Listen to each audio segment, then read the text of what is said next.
Hello everyone, and welcome to the second webinar of PRINCE2 Primer, a short course presented by IT Masters on behalf of Charles Sturt University. Thank you for joining us. My name is Guy Coward, and I'll be your MC today. Your mentor is Brenton Burchmore. As you can see, we've already got a poll up for those who can't see it, who are listening to the recording later on in the week. The question is, what are your first impressions of PRINCE2 following last week's discussion? It seems less complicated than I expected. It seems more complex than I expected. It is great. I can see why it is so popular globally. It is not special. It's just another project management method. I can see how this would be helpful in my organization. And I don't think this will be as helpful as I had hoped. A few words on Zoom's webinar functions. We encourage the asking of questions and the use of chat during the webinar, and there are two ways to do so that we use. We ask that you direct all course content related questions to the Q&A section for Brenton to answer, and that you send all administration type questions to the support team in chat. You can chat with panelists only or to all of your fellow students, or even privately by toggling through the drop-down box once you have opened the chat log on the bottom left.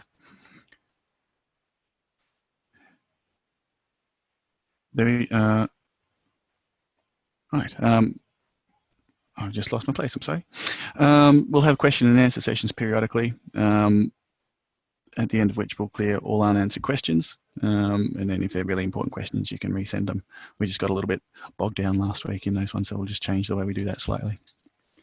But yeah, if your question isn't answered, feel free to jump in the chat and ask the question there, because we do have some experienced industry-based students who will be most helpful. On that note, we've actually had some great forum participation. I'm not sure if, hopefully everyone's been reading through the forums. There's been some great responses to last week's homework. Yeah, really good conversations and sort of fleshing out of ideas. It's been really great. So thanks for that. And also thanks for your feedback on last week's webinar in the email. And that really is very valuable to us. Helps us see where we're going wrong and ways we can improve. Diane from IT Masters is here today in a chat and technical support role. She's responsible for the learn.itmasters.edu.au website, which is where you'll find all the other materials needed for this course, pre-recorded lectures, discussion forums, and quizzes. If you have any questions today or later on, please feel free to contact us and her using the details on that page. Later, Jason Howarth of CSU will be back this time, again at the end of the webinar, this time to talk in more detail about CSU. Rather than his research. So if you have any questions about a CSU Masters, he will answer those. Also got the upcoming, just a quick reminder, upcoming short courses. We've got the cyber warfare one, which I'm actually launching the page for in the next couple of days. That's really exciting, but I won't go through them too much. Just have a look at the short course page and you can see what's coming up. Last thing before I hand over to Brenton, I should let you know that due to a pretty serious lack of interest in horse racing and my student and gig economy lifestyle, I cleverly forgot about Melbourne Cup Day when scheduling the final webinar for this series. It was on Melbourne Cup Day that it was going to be held. We've decided to hold the webinar the day after, the Wednesday after the race meet, as we don't really want to ruin any plans you had to take a 4-day weekend or parties lined up to watch the event. So Wednesday the 8th at 1 p.m. Australian Eastern Daylight Time, and we'll remind you often enough until then, I think. It's enough out of me. Sorry for keeping chatting. I'll hand you over to Brenton and I'll end the poll and launch it so that you can see. And for those listening at home, mostly it is great. I can see why it is so popular globally, 40%. Less complicated than I expected at 30%. And 38%, I can't see how this would be helpful in my organization.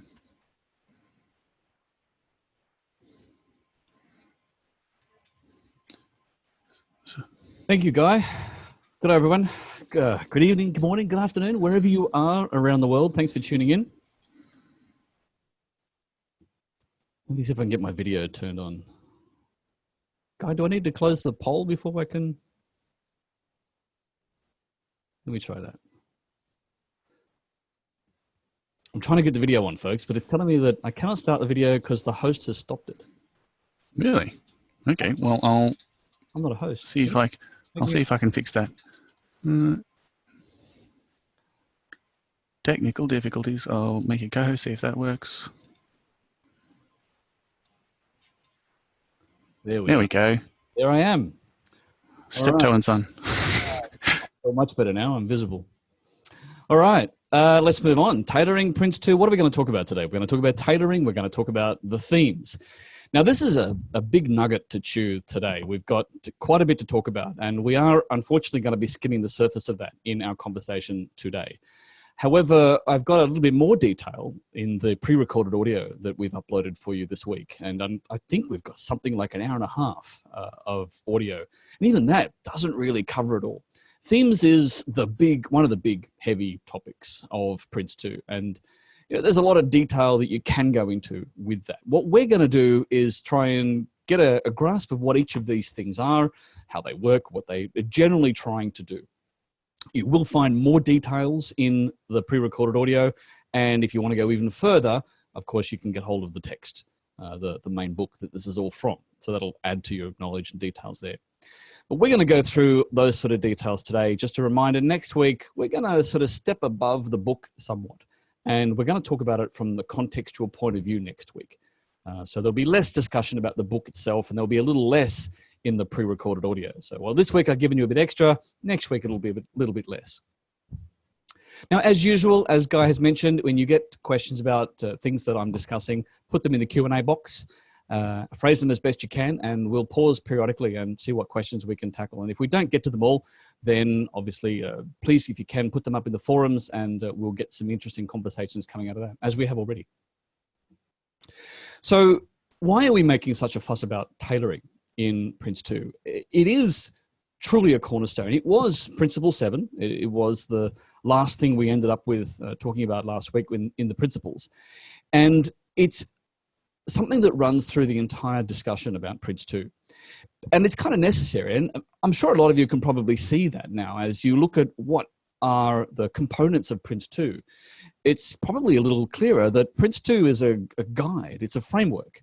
And it's only natural that they say, well, but if you want the details, the only details that are right are the details that are going to be suitable for your project. So it makes the tailoring process not simply an option. It's not simply well, you could tailor it. It says, no, you really need to. Because quite frankly, in PRINCE2, we don't give you enough. So we're going to give you a way of tailoring that helps you deliver a great project. And this is what PRINCE2 is trying to do. So it's essential. It's something that you can't avoid. And PRINCE2 says, look, if you're not tailoring enough, then you're not really a PRINCE2 project. It's that embedded in how it works.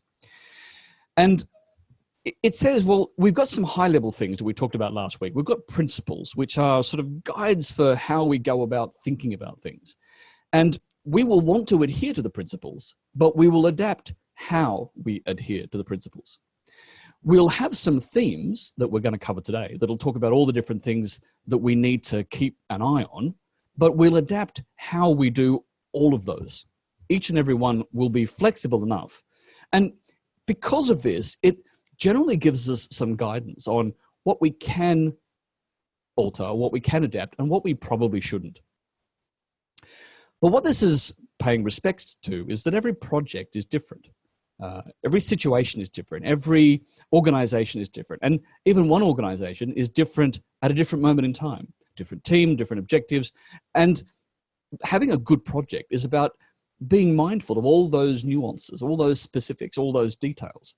So it's not just a case of saying, well, we only have half a methodology here, so we're going to have to bolt some things onto it to make it work. It's not really just about that. It's about, if we're going to have a successful project, we're going to need to get very specific about what that project needs. And that prompts us to start with questions like, well, what exactly does this project need? It requires us to get deep into the understanding of what this project is all about, what its circumstances are all about. And it's through that investigation at the very beginning that we learn a lot about what we really need to do for this project. But along the way, PRINCE2 is still reminding us that these principles really should become embedded into everything we do. So the 7 principles that we talked about last week, they should become guideposts for all of the things that we're going to talk about today. They underpin all of it from a tailoring point of view. So when PRINCE2 talks about tailoring, it uses the word context, and it says that the project itself and all of the details that we've just talked about creates a context with which we then consider all of the other details and specifics of how we go about it. This echoes another aspect of PRINCE2, which is the focus on products, the focus on outcome. So we know already that PRINCE2 is less interested in giving us a join the dots mentality. It's more interested in saying, well, it's what works that really matters. And this is echoed in what it talks about regarding tailoring. So what can we tailor? And therefore, what shouldn't we tailor? Now, the themes that we're about to go through today are ripe for tailoring. They are essential, and they are talking about tailoring all the way through the various themes. So these say, well, you use whatever tools you need to. The themes say, well, this is what you have to get done. How you do it is up to you, and it should be based on what you've tailored. The processes themselves, which we'll talk about in a couple of weeks, those we can combine together. We can blend some of them. We can change some of them. We can change what we do in some of them. A great deal of flexibility for the processes. The roles that we have, we might have different people in different roles. We might have some people that have multiple roles, wearing multiple hats, or we might split roles up into different people. We might create new roles. We might give them different names. They might do that job, but have a different name. And that's all fine. There are some limitations, some caveats that we'll talk about when we talk about the roles theme a little later. Talk about the organization theme. Today, we'll talk about some caveats of some roles that PRINCE2 says we shouldn't mess with. The management products, these are the things that we use when we manage the project. So these are the tools, these are the documents, the data sources, the artifacts and products that we create as a function of the management. This is the reporting, the spreadsheets that we love, the Gantt charts that we love, all those things, they're all flexible. We can use whatever, however of those, which means we can use whatever software is suitable for us that we like to use. The terminology, this is one of the fun parts of PRINCE2, because we talked last week about the fact that terminology can often clash a little bit. There can be some blurring of lines and there can be some contradictions between one method and another. We can adapt the terminology. If everyone calls it this, we'll call it this, if that's what everyone's familiar with. But we need to make sure that if we do change terminology, that everyone does understand that they're talking about the same thing. So if we have a 50-50 problem where half the people think of it as one thing and half think of it as another, it doesn't matter which choice we make. We have some work to do to help the other part, the other half, understand how it really, what it's really going to be called. Now, when we adapt, we're not talking about picking and choosing. So this is a clear point. We're not saying, okay, we're going to just leave stuff out if it doesn't suit us or if we think it doesn't suit the project. That's not PRINCE2. PRINCE2 is saying all of this stuff, everything that we're about to talk about in the themes, it's got to be there. It's got to be there somewhere, somehow. How we do it is flexible, but we can't skip stuff. We can't just not do it. Well, we could, but then we wouldn't be a true PRINCE2 project. And that's their edict. So we don't exclude any of these things that we're going to cover today.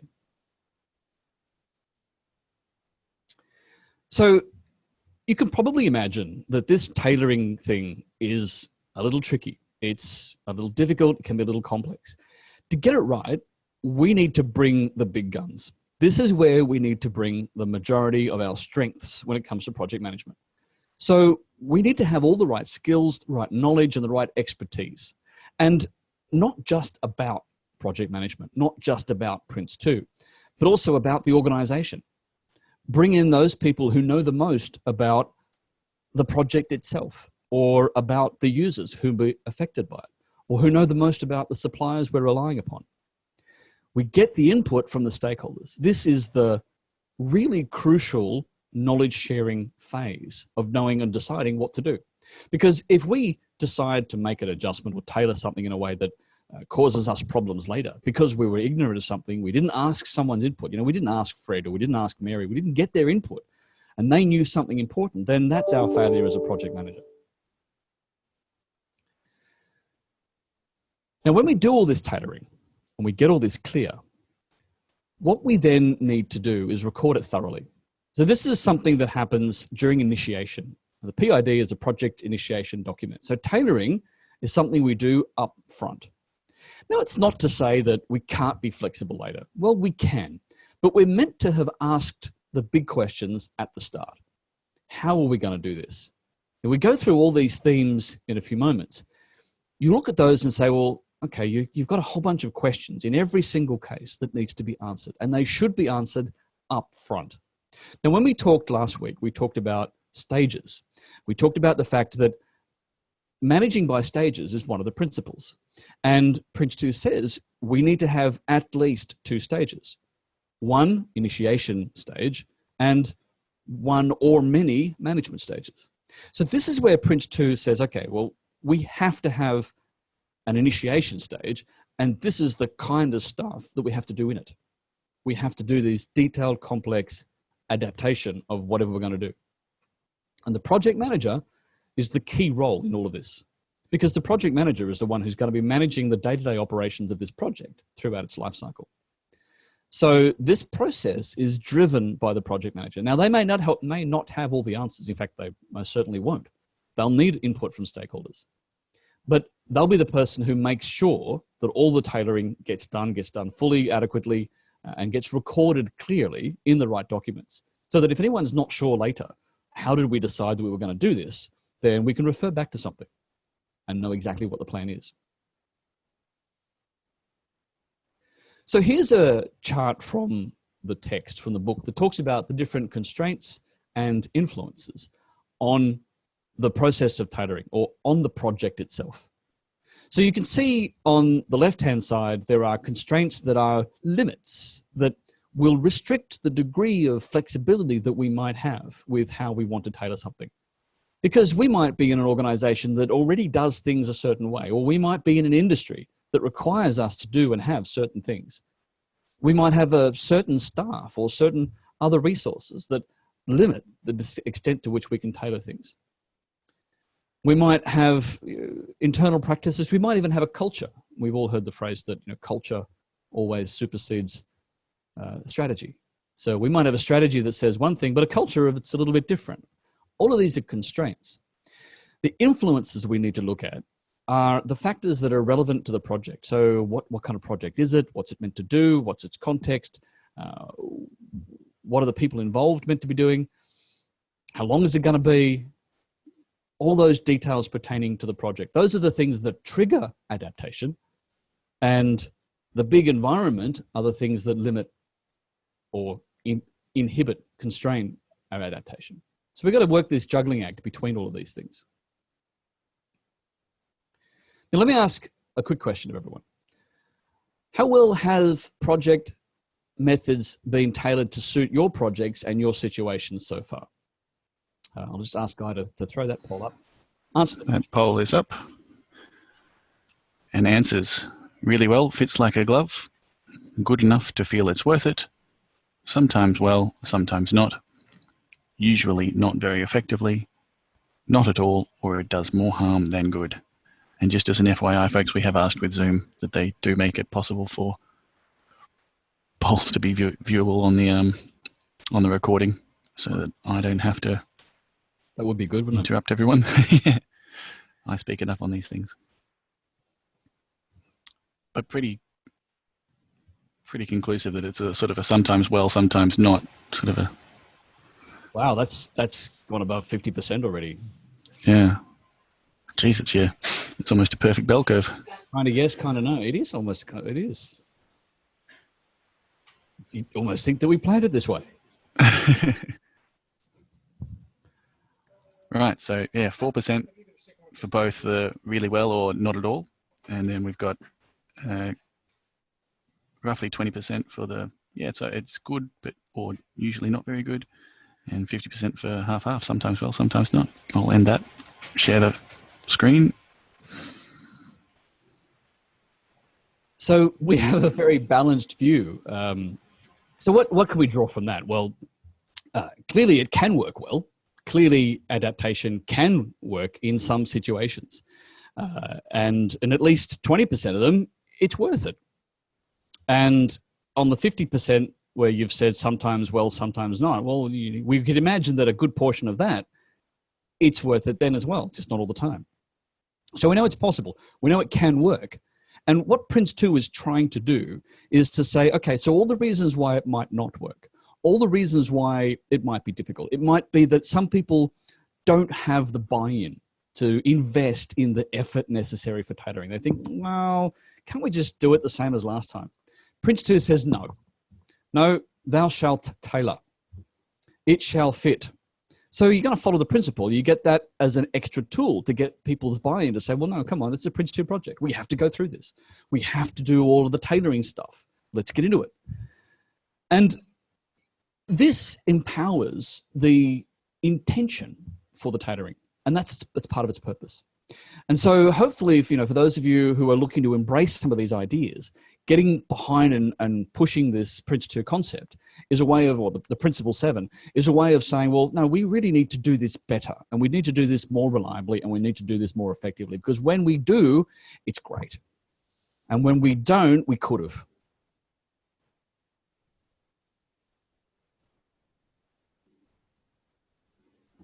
All right.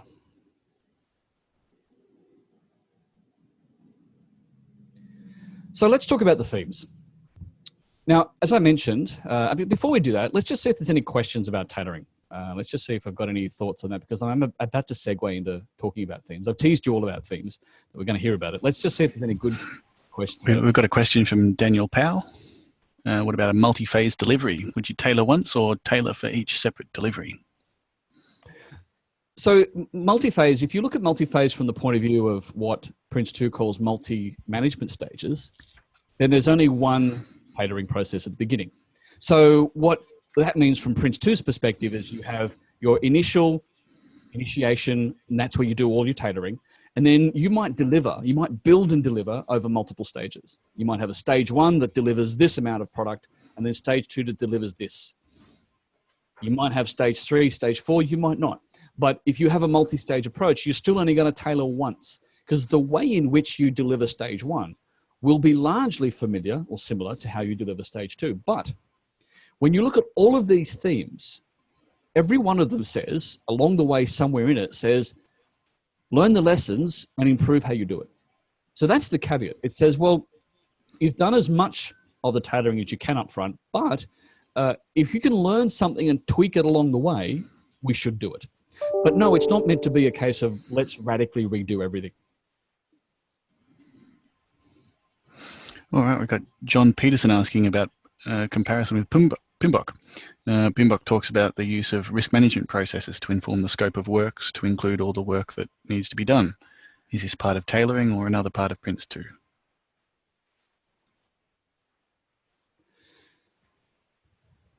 Risk management processes. Some of that we're going to answer in a little while when we talk about risk as a theme, because it is one of the themes. But I would answer to say that how you specifically want to manage risk is part of the tailoring. What are you going to look for? What methods are you going to use to discover risk? What is your approach to managing risk? Because PRINCE2 isn't going to tell you. PRINCE2 isn't going to say, this is how you manage risk. We have to say that, and we have to decide. And we might say, well, we're going to use something based on the PMBOK to manage risk. We might do that.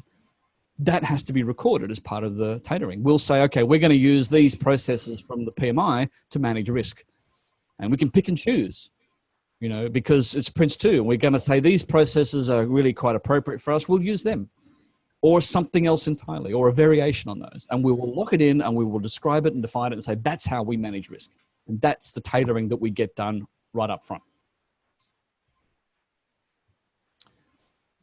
What else we got? There's quite a few questions about specific instances. Is there sort of a general, we're looking for, like, for example, construction industry, or if it's a small team, or just whether it's an organizational branch level, they're asking, for how-tos. PRINCE2 doesn't answer those questions. PRINCE2 doesn't tell you, okay, if you're a small company, do it this way. If you're a large, do it this. If you're a team in a big company, you look at this. PRINCE2 doesn't really go into that.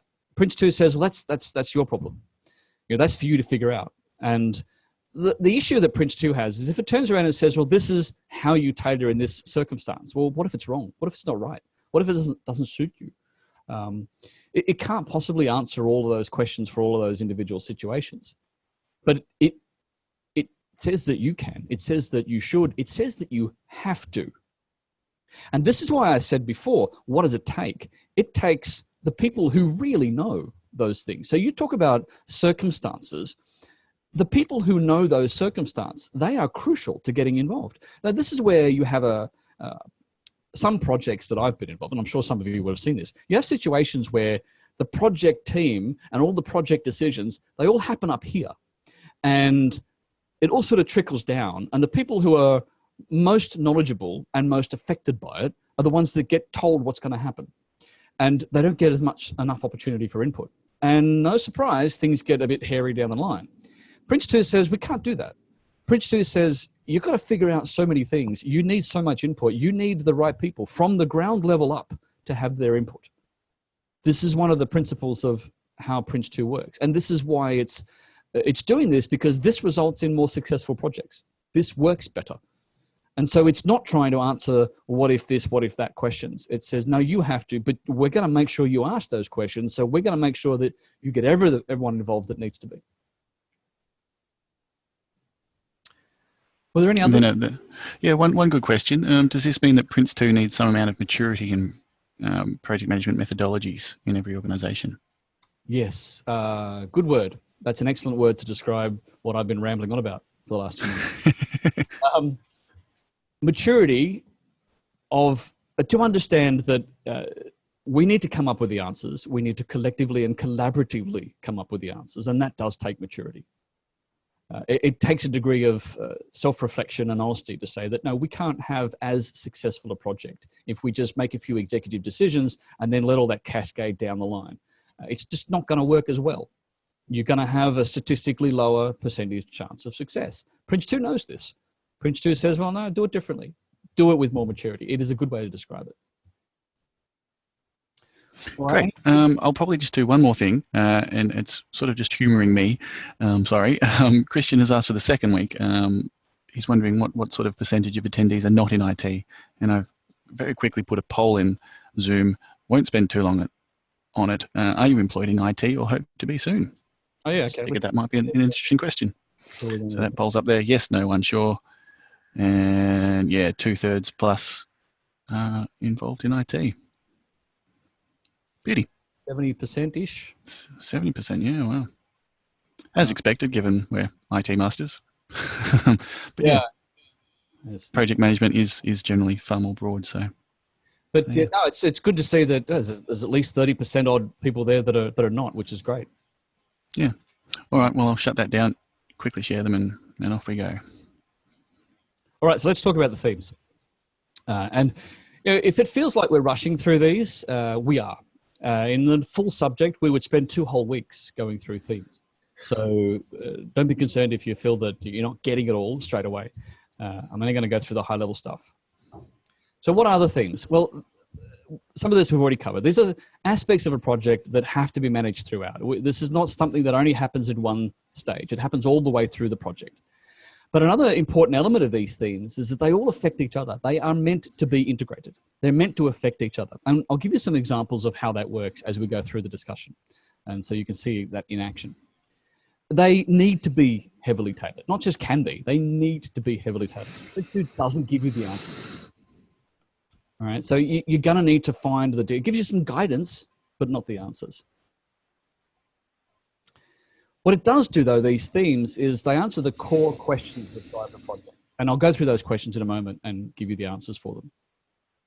I do have some minimum requirements, but these minimum requirements, they're kind of really bland and obvious. It's like, thou shalt have a plan. Thou shalt manage risks. It's maybe not quite that simple, but it does only have usually less than half a dozen minimum requirements. And usually only a handful of management products, the artifacts, the things you produce along the way. Maybe 2, 3, 4, that sort of thing. Usually only 2. So it's not heavy. It's not demanding. But what that means is it gets to say, well, we're not asking for much. Don't skip any of this. Make sure you do it all. So what are the 7 themes? Here they are in a nutshell. The business case, I'll go through one of the business case. We're going to go through them in a slide at a time. The organization as a theme, structure, etc. Quality is a theme. Plans, having plans and planning is a theme, something we do all the way through. Risk all the way through. Change control, change management, and progress. What do all these mean? Guy, have you still got your microphone on? Am I able to mute you? I can mute Guy. Thank you for that. Oh, you just unmuted yourself on me. Okay, that's good. Sorry, folks. Just discovered I could do that. So these are the 7 themes. Let's look at them from the questions and this is very high levels. This is the holistic view of what these things do. So what is the business case asking? Why are we doing this in the first place? What is the reason to even have this project? And is this still valid? So this is a question we ask all the way through. And because if at any point it's no longer valid, then we need to make some heart-wrenching questions about what to do with this project. The organization answers the question of who. Who will do this? Who will do that? What authority do they have? Who do they report to? Who do they delegate to? Quality is the question of what are we creating? Quality is, and this is where you see a little bit of a difference with with the PRINCE and other things. Quality is really talking about the description of what it is we're going to build. It's not just how good it is, but what is it? What are we creating? And how are we going to know if it's the right thing or not? Plans is about how will we do this? How? What's the method? What's the procedure? What's the steps? A plan will tell us how much is it going to cost. A plan will tell us when will it be finished. Risk is, well, the what ifs. What if this happens? What if that happens? What if that goes wrong? What if this opportunity comes up? What are we going to do about it? And how are we going to know if these things happen? Change is about what's the impact? Are we on track? No. Perhaps only by a little bit. What's the impact of that? Not much. Let's carry on. What's the impact of this? Actually, it's quite big. We should do something about it. What should we do? We should make a change. What change should we make? Which change is going to have the right impact? And progress is asking the questions, where are we now? Where are we going next? And to some extent, should we continue? Or should we do something different? Or should we stop it altogether? Links back to the business case. So let's go through them in a little more detail. Okay, before we do that, I want to remind you of the performance variables. Now, we talked about this last week. Okay, so these are the performance variables that we are managing. And I just want to remind you of these 6 elements because these are the variables of the project. They're different from the themes. You'll see quality appears there again. Risk appears there again. Risk, quality, they are both a performance variable of the project, but they are also a theme that we manage along the way. And hopefully when we go through those 2, it'll make sense as to why they're there in that way. But they are different when they're presented as a theme. So the business case, what are we looking at here? Every theme has a purpose, and we'll start with the purpose because the purpose is something that is sacred. Whatever we tailor, we must make sure that the theme that we're working with is true to its purpose. And the purpose of the business case is that we've got some mechanisms in place to make sure that our project is desirable, viable, and achievable. Now here, I hit a bit of a snag when I saw these and I read these and I thought about these and I thought, well, you know, they've got to describe it. These are 3 different things with 3 very specific meanings. Now here you get the flexibility of saying, well, you can change the terminology if you want to. This is a good example of it. PRINCE2 has some very explicit meanings for these 3 things. You can call them something else, but you need to have these 3 things addressed in the business case. Desirable means that is it desirable based on the balance of the costs, the benefits, and the risks? It's, you know, we're spending this much money, we're going to get this back out of it, and this is the degree of variability in that answer. The risks are the things that bring doubt into that question. So is it desirable? Is it going to bring the value that we're looking for based on the money we're putting into it? Viability, it says, well, is it actually going to do that? Viability is the question that says, you know, it'd be really great if our project delivered this wonderful thing, but quite frankly, what we're doing isn't actually able to deliver that. If there's a problem with that, then there's a problem with the business case of the project. The third is achievability. Will the product, if let's say it's viable and the product gets delivered, will that product actually yield the benefits that we're all hoping to enjoy? So break this down a little further, first point, is it worth it? If it all happens, is it worth it? Yes, tick, move on. Are we going to get that from what we're doing? Yes, tick, move on. If we get that, is it really going to do the thing that we want? Now, if there's no to any of these questions, we've got to do something about it. And that's why it's something we manage on an ongoing basis. So the continuation of the project is decided at the end of each management stage. We talked before about the fact that you have at least one management stage for short projects, and you may have multiple management stages. And if you do, then at the end of each management stage, there is the question, do we still have a business case for this project? We are asking in these three parameters, is it still something we want to continue? Shall we continue to invest or not? That's the decision. Do we, at the beginning, do we start the investment or do we continue it? And Brenton, I'll just jump in there. Dave's lodged a good comment, I suppose. Another sort of question that would be asked is what is the cost of not doing this at each management stage? That would just be included in that process. Yes, because that's a good example of tailoring, right? Because you've got issues like opportunity cost. You've got issues like sunk cost. You know, you're halfway through a project, you've got sunk cost, but sunk cost is just a number. It's a mathematical question. It's, well, we spent this much money on it.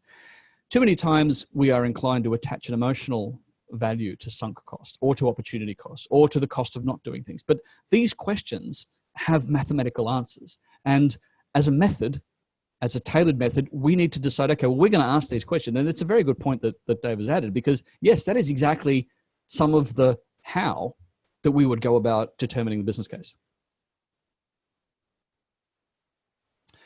So Guy, if you go, it's a good idea. If you get any questions that are relevant straight after any of these, interrupt me before we go into the next one. Yeah, will do. Organization, this is about establishing the structure of accountability and responsibilities. This is about making sure that we know where the authority is allocated, who's responsible for what delegates, what escalates, etc. It looks at stakeholders. It divides them into only three broad categories. It says that there are business stakeholders. They're the ones that are really interested in the return on investment. They're the ones that want the value that they get from the benefit. So remember, we've got product, the actual thing that gets built as a result of the project. That product yields benefits, which are the less tangible positive results that the business will enjoy because of this product's existence. And then those benefits have a value which is compared against the investment cost. So those benefits then have to be valued. And it's the business stakeholder that's responsible for that equation. What's the value of these benefits? It's the user that converts the product into a benefit. The user is the one who is leveraging this product, this thing we've created, and turning it into something that is a benefit to the organization through their interaction with it, through their use of it, through their leverage of it. And the supplier, well, that's anyone that might be contributing necessarily to the creation of this thing. So very different types of stakeholders. In the organization, PRINCE2 talks about 4 different layers. It talks about the corporate layer, which is sort of the very top end, the strategic end, the corporate end, the customer end, if you like. There's the directing layer, which is the project board layer, which is what determines things like the tailoring. It determines how we're going to go about everything. And it's making sure that the project is, honest to goodness, doing all the right things. The management layer is where the project management sits. That's where you get all of the day-to-day activity of the project management. And then you get the team layer, which is often where the stuff is built. That's where the work packages live. That's where the great things happen and everything gets produced. But this is also about communication and the movement of authority, which I mentioned before, the delegation and escalation within the organization. So how you do all of this is defined in the theme of the organization. And essentially lets everyone know that who is handling what they're meant to handle, and who is meant to handle the things that they're not, and how all that structure works. So this needs to happen, needs to be defined up front. Clearly, you need to have these questions figured out, but also you need to make sure that you're keeping this up to date.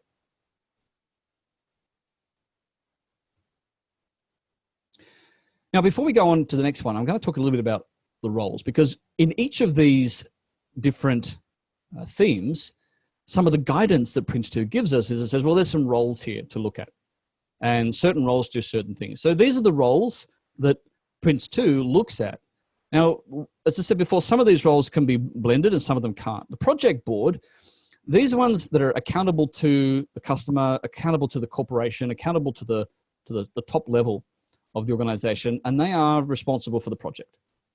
They're responsible for directing the project. They will do things like choose or make decisions surrounding the project methodology. The executive is a single person. And here's one of the rules. The executive and the project manager cannot be the same person. They must be different. And the executive must be a single person, as must the project manager must be a single person. So they are the representative of the corporate. They are responsible for value. They are often one of the major decision makers because the buck stops with them on whether or not this is worth it.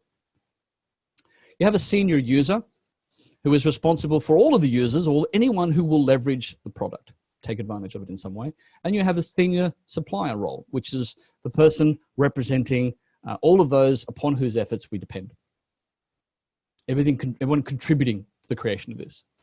You have the project manager, which is a single role. It's focused on the day-to-day. You have the team manager.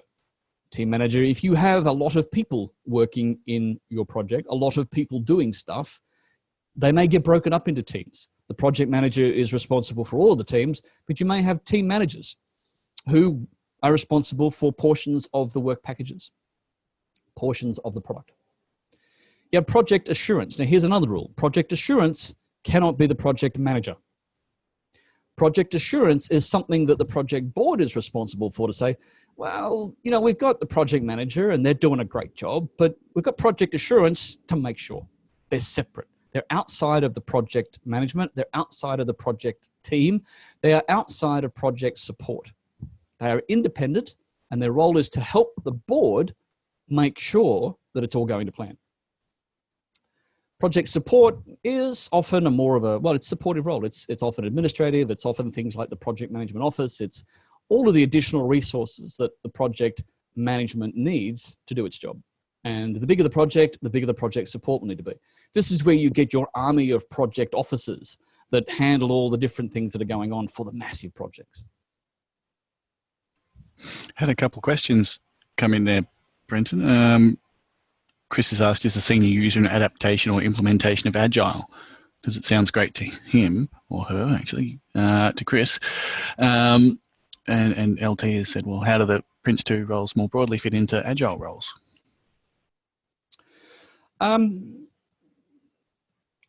Good question. I think the way the roles fit is you need to think of these as roles and not people. The only two people that are actually people are the executive and the project manager. Everything else is a role. So in Agile, the users are a really significant role, and you have a representative often in the Agile team that is the representative from the customer, from the users. And that's a role. And the senior user in this scenario is a parallel role. It does line up because it's doing the same sort of job. It's representing those people who are going to want to use this thing. Now, the users are even more elevated in an Agile project because they're driving the scope on an iterative basis.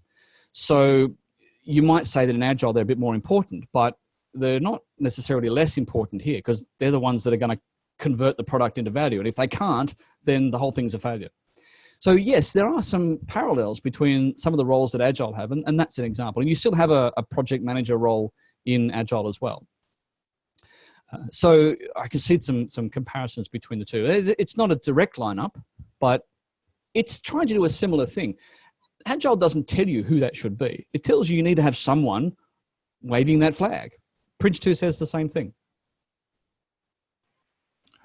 Got quite a few questions about just roles in particular. Would there be a best pre-recorded audio lecture for people to look at? Yeah, the one of the, I forget which one it is now. Actually, maybe 2C themes 2 to 4. Yeah, it would be to lecture 2C is probably the best one to look at because that's where it talks about the organisation. Yeah, so I might skip all those questions that have just been sent in, folks. If you are interested in looking more deeply into that, jump onto the study guide where there's audio lectures and you can look at 2C for that. Okay, so quality. So the purpose of quality, the reason for it to be there, is to have a means to know whether or not what we're doing is right. And we're doing stuff, we're producing stuff, we're creating great product, it's all happening, but is it the right thing? Is it fit for purpose? So the only people that can judge fit for purpose actually comes back to the customer perspective. And the customer is, whilst they have the ultimate decision on whether or not it's fit for purpose, often they're just going to take the word of the users. If the users say, I can't work with this, the customer's going to say, well, okay. So yes, you do have the situation where when we talk about customers' quality expectations, often that is delegated directly to the senior user who gets to decide with input from all of the users that person might be referring to. So we have things here like acceptance criteria. We don't guess, we know. We've written it down, we've recorded it, we've worked out what are the expectations. How are we defining what it is we're building? What does it look like? And we need to define it adequately so that we know whether or not we've got it. So what PRINCE2 says is we've got a couple of things here. We have quality planning and quality control. So quality planning is we make some decisions about how we're going to deliver what we've been asked to deliver. And then we have quality control that says, and we're not just going to assume that that's happening. We're going to have some other things that let us check. So we're going to have a means of checking what's going on an ongoing basis and comparing the quality of what we are producing with the quality of what's expected against the quality criteria or the acceptance criteria, which has all been recorded. So it says we need a means to know what we're doing, know what we've got, know the difference, and do something about it. So the two things that PRINCE2 asks us to have is a quality management approach, however you like, do whatever you like, whatever you think you need, make it up, and have a quality register, which is the records. That's the details. That's the record keeping of what you need to know in order to know whether quality is on the ball or not. But ultimately, it comes down to defining and meeting expectations, which can sound a little bit agile in nature. It has a similar feel to it. You're looking to define the expectations and meet them. Now, that doesn't mean that you can't go waterfall and have everything worked out up front and have a very clear set of specifications, like if you were building a bridge. You can. You just got to have the means to know whether or not your bridge is actually being built to those specifications or not. Plans, purpose of plans is to facilitate the communication and control by having a means. This is basically saying, well, we have a how method, what we're going to do. And what PRINCE2 acknowledges is that, it's great to have plans. It's great to know what you're going to do, but there's a limit to how far you can go with that. And it calls it the planning horizon. And it's one of the reasons why we have management stages. So remember, we've talked about this before. You've got an initiation stage. Great, that's done. Now we've got a management stage in our project, and we're going to have many of those. And if the project is big enough and long enough, the reason we have many of these management stages is because it's just too hard to plan exactly what you're going to do in 12 months' time. PRINCE2 says that's okay. We're going to solve that by having different stages, and we're going to plan each stage that we're in to a greater level of detail. The stages to come, we only have high-level planning. That comes from the project plan. So here it is. We've got 4 plan levels broken down. The project plan, which is at the very top, which is saying, well, here's all the things we're going to do.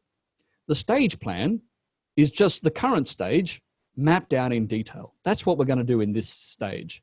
This stage could be a few months. It's not going to be a couple of weeks like an agile iteration would be. It's typically going to be a much longer period of time. Could be 6 months, could be a year. If it's a 3-year project, could be a year. But it's going to be a large piece of work that when done as a stage, when it's finished, then we can start to plan the next stage in more detail. The team plan, that's the really low level stuff. That's what are you going to do today? What are you going to do this week? That's what are the people actually going to be building? And the exception plan is the thing that handles that. What happens if one of these plans breaks? What do we do about it? Something doesn't work. Something's out of resources, out of time. We're going to deal with it a different way. That's what the exception plan tells us how to do. And we decide all of this during the tailoring phase at initiation. But PRINCE2 also gives some guidance, says, well, it's about the product. We're not just creating processes for the sake of having processes.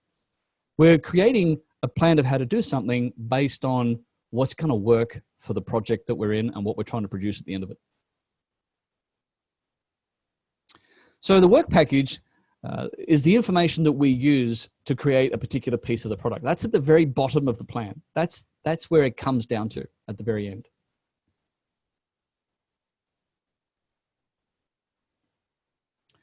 I just spotted a question. I'm going to have to skim through some of our questions, but I just spotted a question from Mark. Is there a distinction between work and tasks?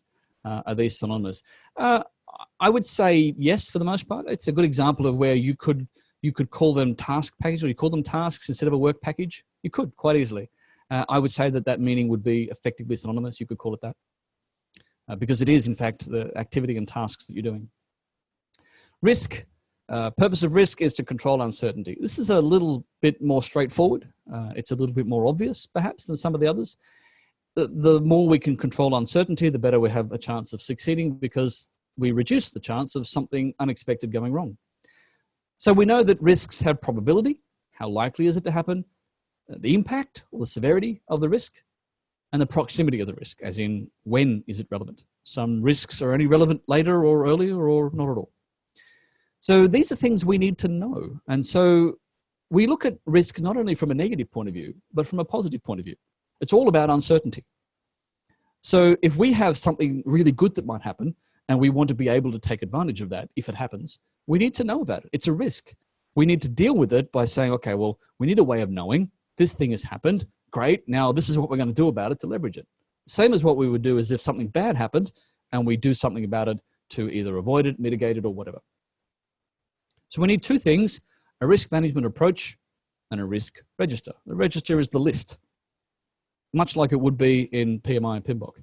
The risk management approach is the how. How are we going to do risks? What are we going to look at? What are we going to look for? But we can't have certainty without risk management. And without certainty, we don't have a stable environment in which to invest. Change. Purpose of change is the fact that, well, we might have a great plan and stuff happens. So we need a way of dealing with what needs to change. So a way of identifying, assessing, and actually acting upon potential and approved changes to project baseline. What's a baseline? A baseline is the things that we're monitoring that we look at and compare to. Okay, so we're saying that, you know, we're on schedule, we're within budget, we're delivering the right results. And we're looking at all the different baselines that are relevant, and we say, well, we know what we're doing now. We know where we're at because of the progress one that we're about to discuss. But we could have risk-related prompts for change. We could have all sorts of things that can trigger changes. We might have the request for change, the RFC. We could have something that's off specification. It doesn't work. It's not right. We thought it would work, but it doesn't. We've got to change it. Or any other problem. PRINCE2 calls them issues. We could call them something else. PRINCE2 calls them issues.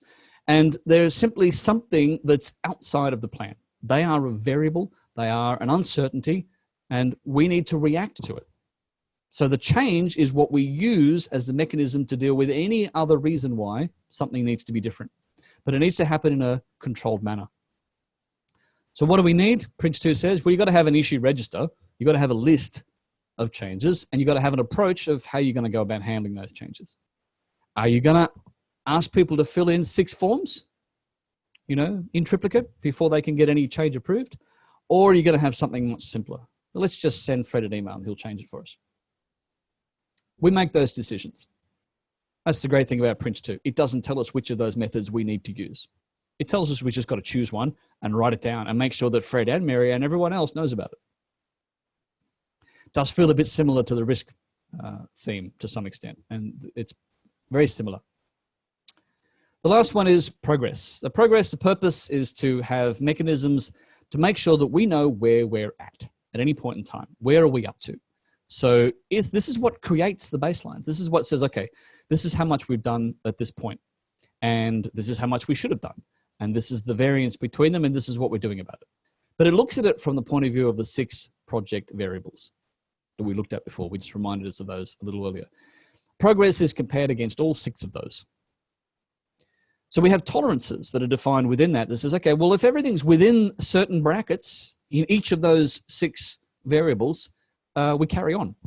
Because if it's just a little bit off, The people in that team, the people in there that are handling it, they can handle that. It's within tolerances. They'll manage it. They'll get it back on track. If it's outside of tolerances, then there might be escalation. There might be an intervention required. We might have to handle it differently. Progress tells us when that's appropriate, tells us when we need to do that. So you can have event-driven controls where, as a result of an event, something happens, we then alter our progress. Event-driven protocols are the decisions that we make as well. Time-driven controls are where we have a periodical review. So it says every month, we'll look at these great spreadsheets that we've got, and we'll look at our progress on time and our budget and our quality, and we'll look at all these things and see how we're going. And we do it deliberately, and we do it proactively. So time-driven is often a proactive, sequenced check of progress. Event-driven is a circumstance. But the baseline is what we're working as the key tool of progress. PRINCE2 doesn't say how you do this. It says you just got to have it. You've got to have a way of measuring progress, a way of identifying exceptions when things are outside of the tolerances. Then it's an exception protocol. Then you look at your exception plan and say, well, this is now how we activate it. So you look at how all these work together. Progress might say, okay, a risk has occurred, but because we're monitoring that risk, we're now going to have to react to it. We're going to use our change control theme to implement a change. That's going to change the progress that we're doing. And if that doesn't work, then that's going to create an exception. And we know what to do with an exception because our organizational theme has defined for us what we're meant to do during an exception. And if none of that works as we expected, then that could create a business case question at the end of the stage that says, well, hang on, maybe we should cancel this project. But we hope it's not that bad. A last poll. Which of the 7 themes do you have the most impact on project success in your organization?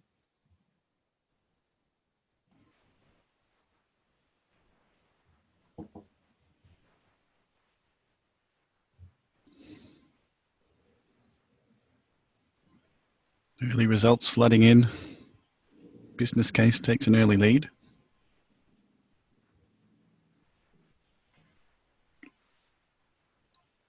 And then a relatively even spread after that. Business case is more than a third, isn't it? Mm. So many people in project management ask the question, why am I doing this? It really, it's the biggest question. And you know, one of the other good things about PRINCE2 is that one of the reasons why a lot of people are so in the dark about the answer of why we're doing it is partly because the question never got properly asked or answered, but also because maybe it did and they never got told. That justification wasn't passed down the line because it wasn't recorded. It wasn't part of the principles of the project management methodology. Well, in PRINCE2 it is. It's there. It's written down. You can go and look it up. Or you should be able to. That's the idea. One of the reasons why people at all layers of the organization love it. So we go 36% of business case. The next winner was plans at 18%. The rest are a smattering between them.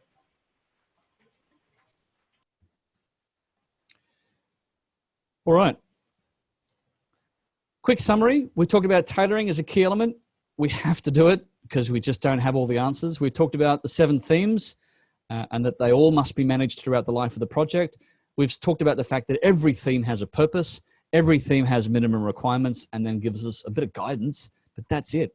We've got to come up with all the answers ourselves. And they are designed to be highly interdependent. They affect each other all the time. So the activity, very similar to last week. It's the same question. It's instead this time it's about themes. Choose one of the 7 themes and a project that you know and explain why that was really good, valuable or important, or how it went horribly wrong and how it didn't work out. Or you can comment on someone else and add to their discussion about it. So this will be up on the post shortly, right? Or is it already up there? Yeah, no, very shortly. I'll do it slightly differently to last week. Last week I had a thread just for that. I like some people posted just in the forum in general, and that allowed people to sort of view each one and have a title for each one. So I'll keep it like that. Actually, it worked quite well. So just a quick reminder, what do you have to do to get the certificate? Complete the weekly activities, like do something in the forums on the discussion. do the 5-question quiz, which will be up later today, and then the final quiz. So that's just a reminder to let everyone know about all that. So next, I'm going to hand over to Jason in a moment. I'm just going to remind you, next week, this is about context. So next week, we're going to talk about what does it mean to the business, what are the differences between principles and themes, and we're going to talk a bit about the Agile, PMBOK, and PRINCE2 and how that links together. And the big question, to PRINCE2 or to not PRINCE2, is what we'll talk about. Okay, well, we'll come back to Brenton shortly. I'll just make Jason a co-host and he can share his screen when he is ready. And he'll be talking, as we said, about CSU Masters and potentially a course in particular that will relate to PRINCE2. Thanks, Guy. I'm just attempting to share now. We'll see how we go. Can we see that okay? That looks promising. Yep, there you are. Okay, good. Thanks, Guy. Thanks, Brenton, and welcome, everyone. I just want to talk to you briefly again today. I know we spoke last week about the benefits of university study in general. My name is Jason Houth. For those of you who didn't tune in last week, I'm the Associate Head of School of Computing and Maths with Charles Sturt University. And as promised, I want to talk to you this week a little bit about 2 of our master's courses offered here at Charles Sturt. Hopefully 2 of interest to you guys, one in project management, the other one an MBA, but an MBA very much with a computing flavour. So we offer around about 18 master's courses, IT master's courses in association with IT masters here at Charles Sturt. So there are a lot of them. We have courses in mobile, in security, network administration, cloud computing, but today a little bit of a focus on these management courses rather than the technical programs.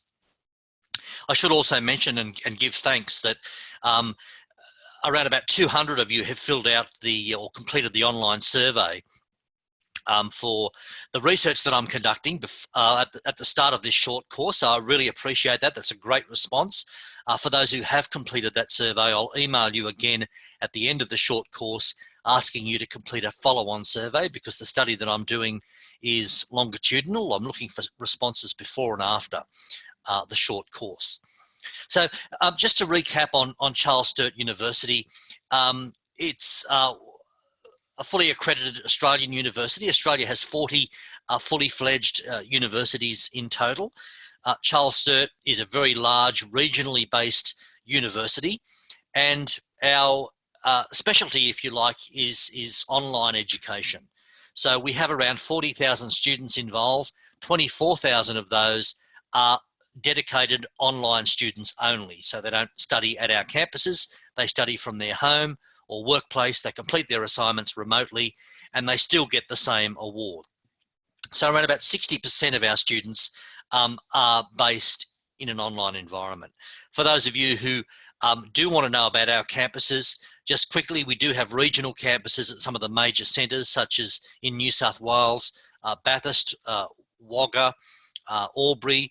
We have operations as well in Sydney and Melbourne. So we are a very large institution, officially formed in 1989. So we've been going now for around about 30 years. So why would you want to get a CSU Masters? A few recaps, I guess, from last week. First of all, you would be receiving a fully accredited Australian Master's degree, accredited under the Australian Qualifications Framework.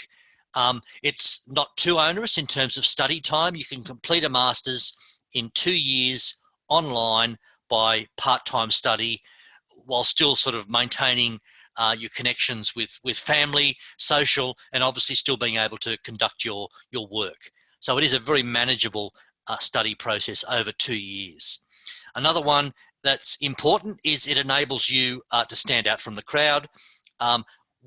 Around about 75% of people who have university qualifications in Australia have a bachelor's degree, an undergraduate degree. That's around about 75%. So by getting a master's, which is higher than a bachelor's degree, it helps you to stand out from the crowd.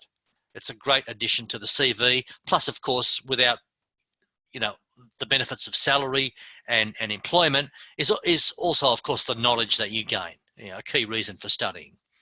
Charles Sturt is a leading university in Australia for IT postgraduate enrolments. In fact, we are the leading university for postgraduate enrolments in Australia. And a point which is worth emphasising, there is an entry pathway for those of you who don't have an undergraduate degree but do have experience in industry. And that might be project management, it might be more broader IT experience, it might be in some other industry. But we would look at those qualifications or those experiences that you've had in order to determine whether you could gain entry into the Masters without having to go through, that fairly arduous 6-year part-time undergraduate degree if you don't already have one. So we'll get back to that in a moment when we look at the entry conditions. I mentioned that we're a market leader in several areas. One is in graduate employability. CSU was recently announced as the leading institution in Australia for graduate employment. We're also a leader in online delivery. So you can see there are other institutions from the Australian sector. As I mentioned, Charles Sturt has around about 24,000 online students. That makes us a leader in online and distance education delivery within Australia. So we're very good at it. We've been doing distance education for 30 years. More recently, we've moved in exclusively into the online sphere for that delivery. And the short course that you're doing now with Brenton is kind of indicative of the experience that you will have as an online student at Charles Sturt, with features such as live online lectures that are recorded, online interactions through forums and Moodles and so on. So it really is a really engaging and convenient way to study. CSU is also a market leader in the IT postgraduate space, and we have been for around about the last 8 years. And what that means is when you look at all of the other institutions in Australia and the enrolments they have in IT master's degrees, CSU was by far and away the leader for that demographic. And there's a good reason for that, and that's the quality of our programs, the focus on professional attainment, and of course our online and distance education delivery. So, the market, I guess, has spoken there in terms of making us the leader in this particular demographic. To talk about a couple of our courses that I want to focus on, we have the Master of Project Management, which is obviously possibly of some interest to you guys.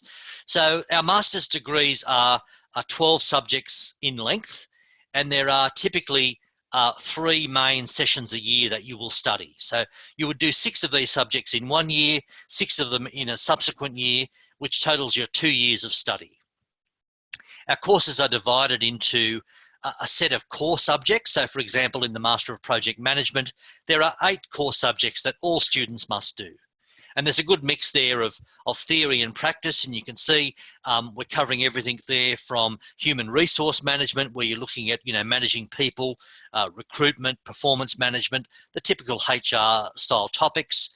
Another theoretical subject there, MGT 501, Management Theory and Practice, where you are looking, as the name suggests, at many of the theories behind management processes and change and organisational structure and culture.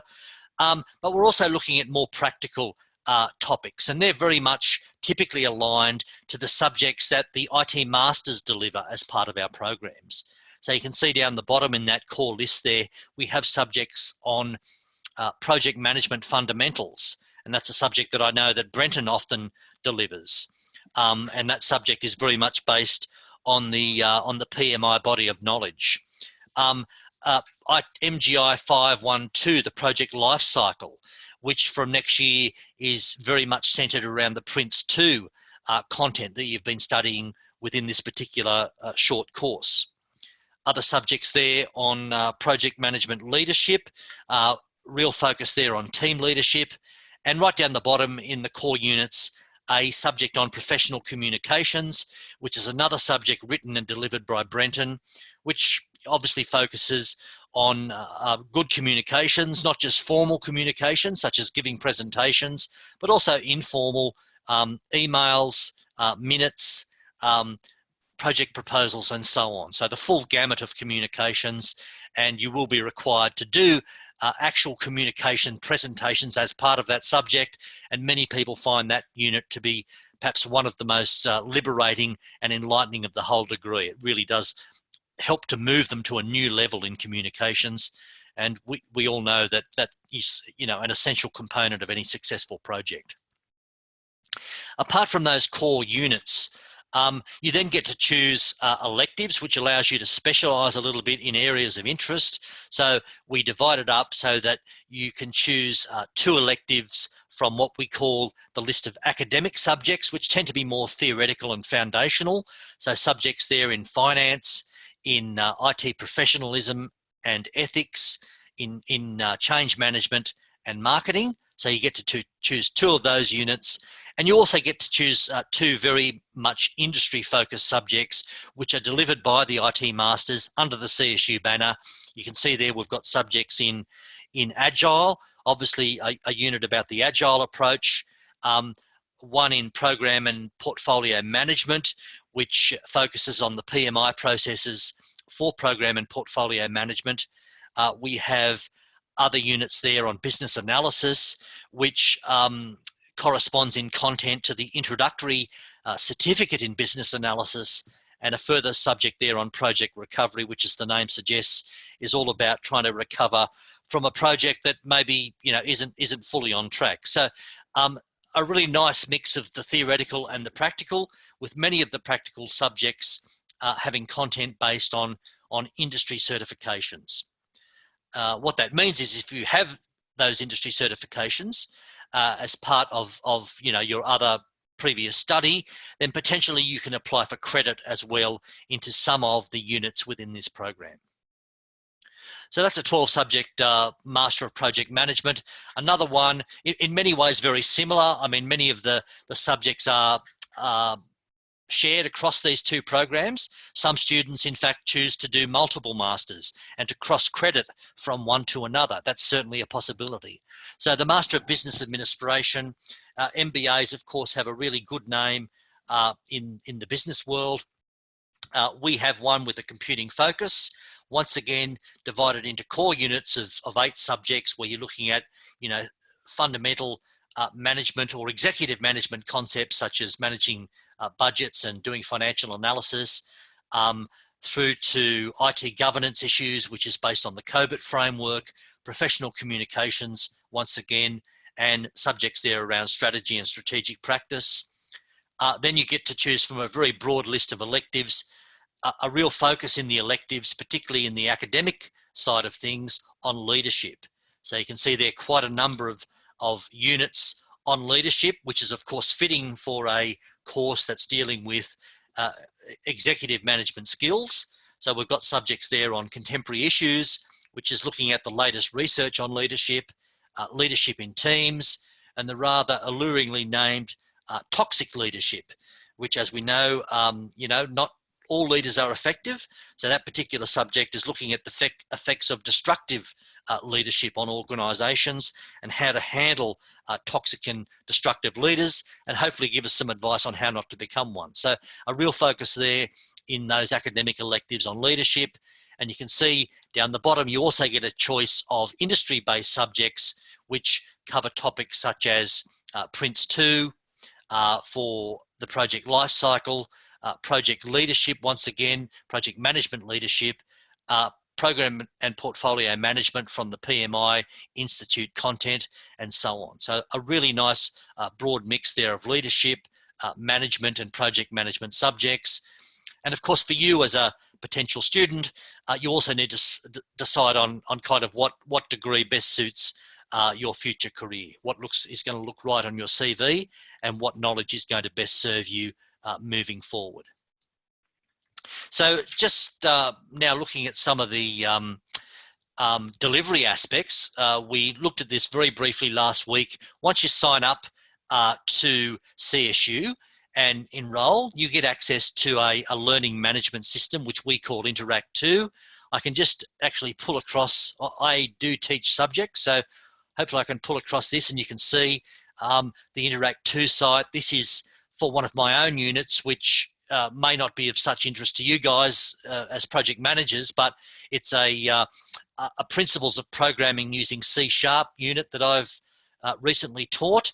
And all students enrolled in this subject get access to this learning management system. And it has everything there from the assignments that you need to complete. So you can click on the subject outline. There's lots of online resources. So if I click on topics, you'll see there that each week allocated to the subject, there's a different topic that I've constructed email resources, not email, web resources for, with some learning outcomes, background reading and commentary, which takes you through the whole process, in this case of programming C#, but obviously for different subjects, whether you're talking leadership or project management, there's a corresponding set of topics in this environment for your unit. As well, you can see that Brenton has been delivering some great online lectures within this particular subject as well. Online meetings are a regular weekly feature. They're recorded, so for those of you who can't attend those online meetings, they're available for you to download. So that's a regular recurring feature and makes online education that much more personable and interactive.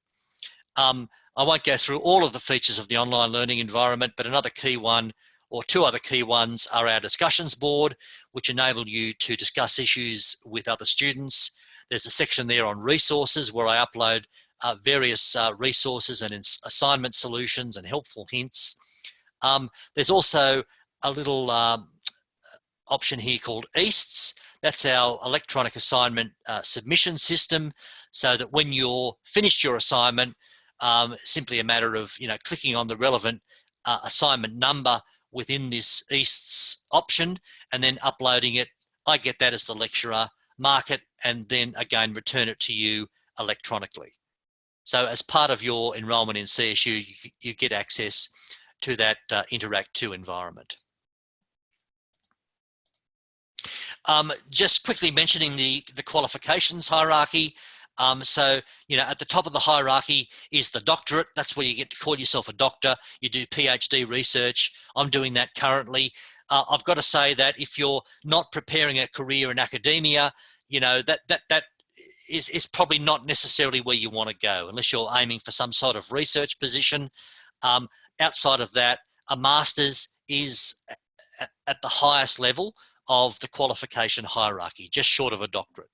So for most practical purposes for people in industry, a master's is as high as you want to go.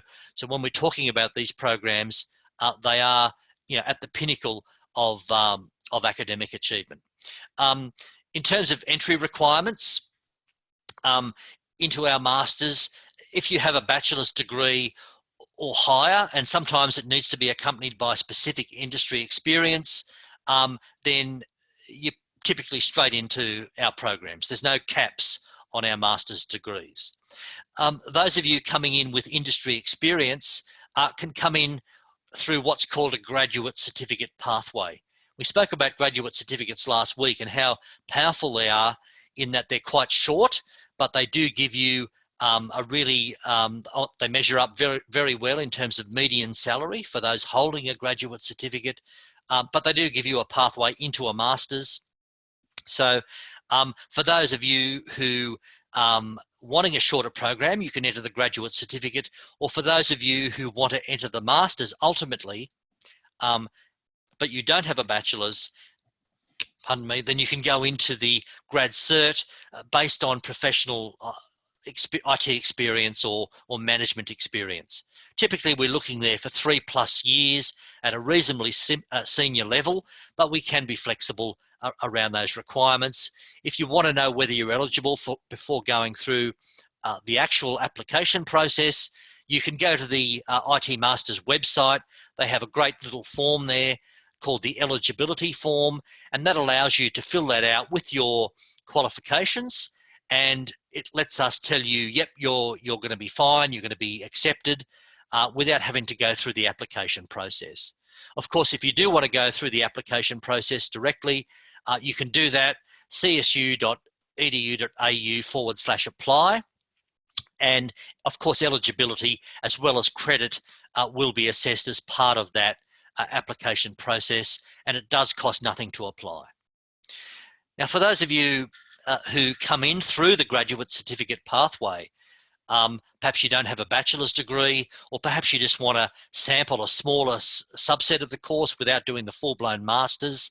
The good point here is that because the graduate certificates that we offer are subsets of certain masters, once you complete your graduate certificate, which is 4 subjects in length, you can simply transfer over into a corresponding or related masters and take all of those 4 subjects with you as credit.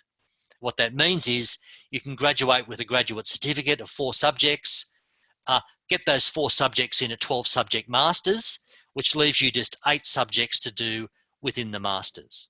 And you can actually graduate with both awards if you choose to do so. So in many ways, there are benefits in coming in directly at that graduate certificate level. Okay, so in terms of time commitment, obviously a very important factor for those working full-time.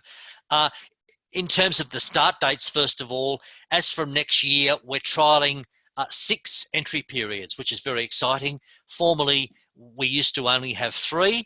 We're doing a trial next year of 6. So you can enter in any of those months from next year: January, February, May, July, August, or November. You won't study throughout those 6 sessions.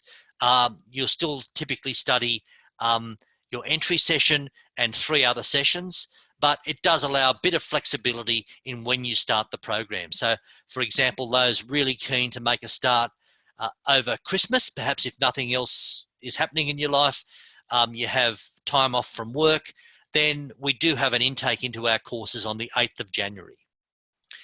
In terms of the study load, we typically recommend a part-time study load of 2 subjects per session, and that equates to around about 10 hours of study per week per subject. 10 hours of study per week per subject. Now, if you're doing 2 subjects, 20 hours a week in terms of your study commitment. Obviously, that's rule of thumb. Some people need to study much more if they're coming from a different area. Some people much less. 10 hours is a good rule of thumb, however, for how much is needed per week. And that's over a sessional period, which typically lasts around about 13 weeks. You can vary your study loads. So although our standard enrolment for a part-time online student is 2 subjects in a session, no harm in cutting that back to 1 subject. Some students like to increase their load as well, study 3 subjects in a session to get their degree finished earlier. So there is variability there. Flexibility is something that we promote. There's also leaves of absence. So, you can maybe do a session of study starting in February and work out that, in the July, August, September period, perhaps you're going to be busy with work. You can just take that session off, just shoot us an email or apply for that, and no harm done. You then just recommence sometime later in the next period or the next year, and those leaves of absence are built in to allow you a little bit of flexibility to meet other commitments while you're studying. We do also recognise credit, sometimes known as RPL, recognition of prior learning.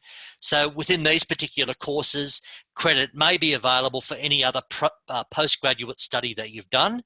It may be available for any industry certifications that you've acquired in a related area. So, in the project management area, if you have PRINCE2 or any certifications around Agile, we would certainly look at those for potential credit. We don't give credit on the basis of work experience.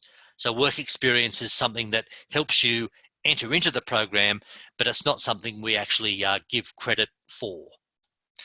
We do assess credit as part of the application process, or if you want to find out before you apply, if it's a deal breaker, how much credit am I going to get? You can do the pre-credit assessment as part of the eligibility form on the IT Masters website. Costs, a very important one for most of us. In terms of the 2017 cost for Australian and New Zealand students and permanent residents, you're looking at $3,150 per subject. If you enrol in 2017, $3,250 if you enrol in 2018. So a slight difference there. Those fees are grandfathered. So what that means is if you enroll in the November session of 2017, your prices are locked in at that fee of $3,150. If you start in 2018, your prices are locked in at that fee for each subject in the course. International students, there is a slight variance there, not much though when you compare other universities in the sector. It's very, very fair and reasonable. International students studying online pay $3,250 per subject, and that will go up to $3,350 in 2018. Textbook costs are included in that price, so there's no need to buy your textbooks. There is a small student services and amenities fee as well that you have to pay each session. It's around about the $30 to $35 mark per session. For those of you who would find that cost prohibitive, you may be eligible for a deferred loan through the Commonwealth Government fee help program as well. And we always say that if you're doing study in order to upskill for work purposes, you should also talk to your accountant as to whether you can get or claim back the cost of your education on the basis of it being useful for not only your own personal development, but for your workplace. So make sure you talk to your accountant about possible refunds from subject fees. In terms of the application process, you can do that online, csu.edu.au/apply. Session 3, or the next session off the blocks, starts on the 13th of November. So if you're really keen, you can be studying on the 13th of November. You will be locked in at those lower fees. You would have to get your application in fairly soon. However, that's around about a month away. So you'd want to be applying in the next couple of weeks if you do intend to start then. As I mentioned earlier, we do have other intakes, a lot of other intakes starting next year. 8th of January, 26th of February, 21st of May, 9th of July, 27th of August, and the 12th of November. They're the actual starting dates of the courses. So just keep in mind, if you do want to start in one of those intakes, to get your application in, ideally at least 3 weeks before, 2 or 3 weeks before that intake actually starts. And it costs nothing to apply. It's also worth mentioning as well that if you apply and start studying a subject, one of the interesting things about universities is they have this concept of a census date. And that is that although you can start studying on the first week of the session, it's not until around about week 3 or 4 that we take an official count and have to report that count to the government. Now, if you start a subject and test it and decide after week 2 before the census date, this is not for me, then you can pull out and you're not eligible for any subject fees whatsoever. So there is that 3 to 4 week grace period for every subject that you enroll in, that if you pull out before the census date, typically around week 4, then you don't have to pay any subject fees whatsoever. Now, if you want more info about any of the courses that I've spoken about here today, or any of the other courses that IT Masters and CSU offers, please feel free to give me a phone, although email is probably the preferred contact method, jhowarth@csu.edu.au. You can also contact Neil McCosh from IT Masters. Neil's a great guy, loves to have a chat with people about their future career plans. You can also call Neil to talk about any of these programs, 6653 5870 with the 02 area code, and Neil's email down the bottom there, neil.mccosh@itmasters.edu.au. So, Guy, I think that's it for me. Thanks very much for the opportunity to talk about the programs, and good luck everyone with the remainder of the course. I'm not sure if there's any questions. A few questions on Brenton's presentation. There were a few questions on yours as well, but you answered all of those in future slides. So thank you very much again, Jason. Brenton will be welcomed back, and we'll just go over what's happening next week, and answer the last of those questions before signing off. Thanks for sticking around, everyone, and yeah, hope you got a bit out of Jason's presentation. That was awesome. Thank you, Jason. That was very thorough. I had a bunch of questions, and you answered them too. I'm just going to leave this slide up to let you know so you can look at what's happening next week. I'm just going to cover the few questions that we did have come in before that I'm not sure if everyone is still here, but if you're listening to the recording, you'll be able to get your question. Chris has asked the question, is there a role for earned value management in tracking change or I guess progress as well? And yes, absolutely. In PRINCE2, you might decide that that planned value and earned value is the mechanism and the tools that you want to use as part of your tracking of baselines and progress. So absolutely, that's for you to decide.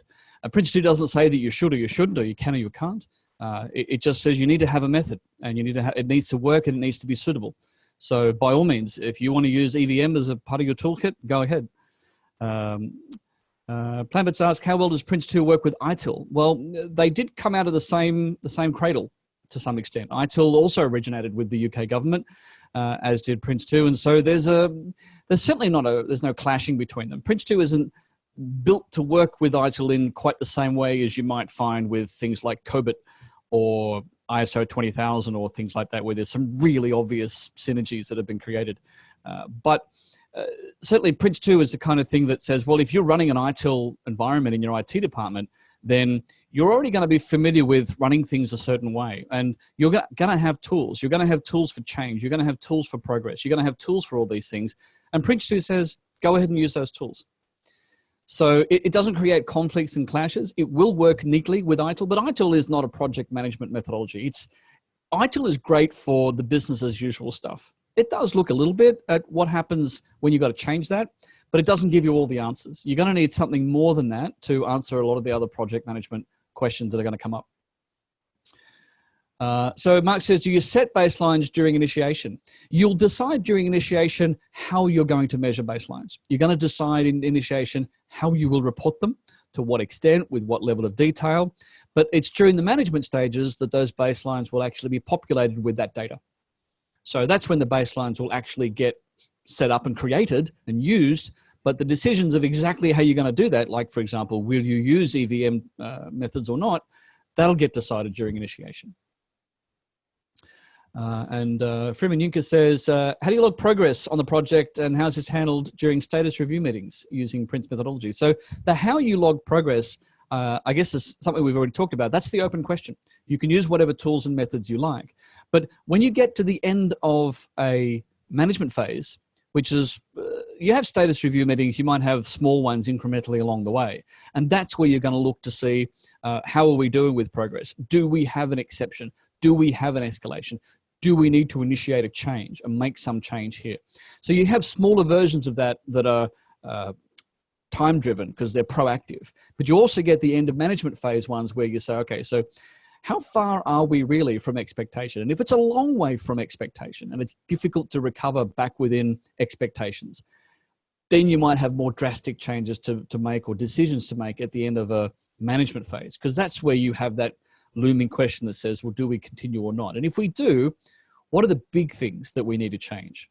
So this is where you might have major changes to quality. You might say, well, you know what? We're so far over budget and behind schedule that a whole bunch of stuff we were going to do, we're going to have to take off the scope and not do it anymore. So those questions get made at the big review meetings. So the ultimate question of how do you do it? Yeah, they've still got so much flexibility.